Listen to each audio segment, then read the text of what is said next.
Марк даладан белгісіз бір дәптер тауып алды. Көк түсті және ескіріп кеткен.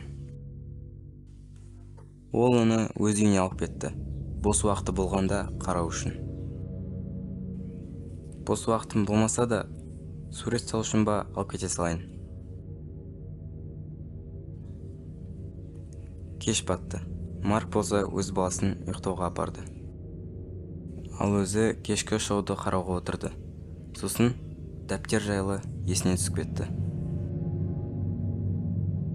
Және оны қарауды шешті. Ішінде біртүрлі бір адамдардың суреті бар екен. Және түсініксіз жазулар. Ол өзі де дәптерге сурет салуды шешті.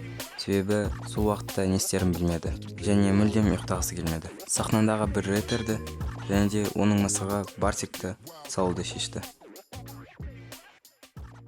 Жарты сағаттан кейін дәптерде екі жаңадан сурет пайда болды. Осыдан кейін ол ұйықтауға кетті. Келесі күні таң атқан соң ол телевизорды қосып тамақ дайындауға кетті. Бүгін түнде белгісіз концерт барысында танымал қазақстандық репер қайтыс болды. Оқиға Елордада ұйымдастырылған жекеменшік музыкалық кеште. Бұл не, сәйкетсіздік пе? Мен оны кеше ғана салып едім ғой. Ас бөлмеге барған соң ол қорқынышты бейнені көрді. Жерде оның мысығы өліп жатты. Оны да мен кеше салған едім. Сонда бұл дәптерге кімнің суретін салсам, сол өледі ме? Әкешім,